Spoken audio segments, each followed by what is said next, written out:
கலைத்துறையில் பேர் சொல்லாமல் ஆட்சி என்று அழைக்கக்கூடிய ஒரு மாபெரும் நடிகையாக இந்த கலைத்துறையில் கிட்டத்தட்ட 70 ஆண்டு காலம் சின்ன வயதிலே அவங்க நாடகத்தில் நடிக்க ஆரம்பித்தாங்க. அந்த காலத்தில் பாட்டு பாடினா தான் நடிக்க முடியும் என்று இருந்த காலத்திலேயே அவர்கள் நடிகையாக இருந்தாங்க.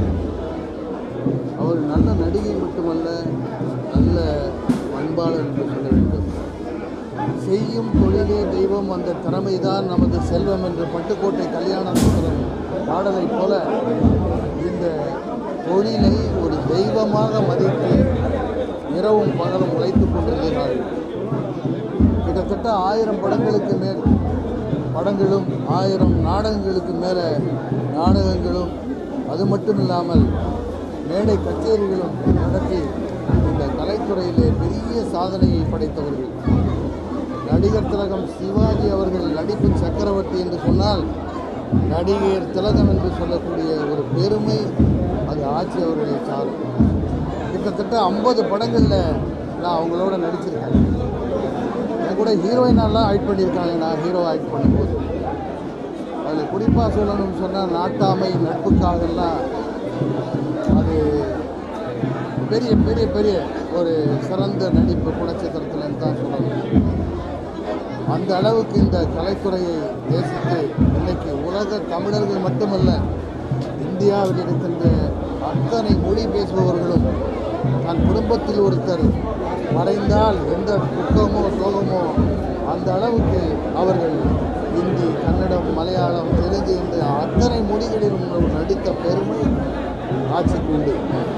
அவர்கள் பத்மஸ்ரீ பட்டம் பெற்றார்கள். அது மட்டுமல்ல, அவர்கள் பல பட்டங்களை பெற்றிருக்கிறார்கள், பெருமையை சேர்த்திருக்கிறார்கள், சின்ன சாதனையை படைத்திருக்கிறார்கள் என்று சொல்லலாம்.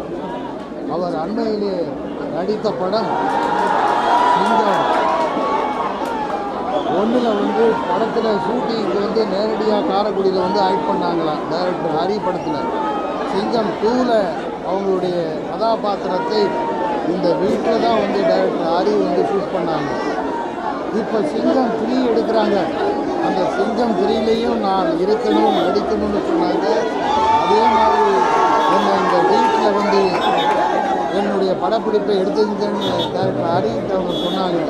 ஆனால் காலம் சூழ்நிலை அந்த படம் இந்த ஷூட்டிங் ஆரம்பிக்கலை. அதனால் அவருடைய படத்துக்கு மாலை போட்டு தான் அந்த படத்தை காமிக்க வேண்டிய ஒரு நிலைமை இன்றைக்கு ஏற்பட்டிருக்கிறது. ஆகவே வாழ்ந்து கொண்டிருந்த காலத்தில் இருந்து சாகும் வரை நடித்து கொண்டே இருந்தார் என்ற பெருமை ஆட்சி அவர்களுக்கு உண்டு. இந்த கலைத்துறை உள்ளவரை அவருடைய பெருமை நிச்சயமாக இருக்கும். பிறந்தவர்களெல்லாம் ஒரு நாளைக்கு இறக்கத்தான் போகிறோம். ஆனால் பிறந்து வாழ்ந்த காலத்தில் எதை சாதித்தார்கள், எப்படி வாழ்ந்தார்கள் என்பதுதான் சரித்திரம்.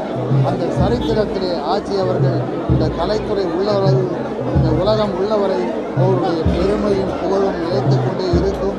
அவருடைய குடும்பத்தாருக்கும் அவரை இழந்து தவிக்கும் அத்தனை பேருக்கும் என்னுடைய ஆழ்ந்த அனுதாபத்தை தெரிவித்துக் கொண்டு அவர்களுடைய ஆத்மா சாந்தியுடைய நிறைவேற வேண்டிக் கொள்கிறேன்.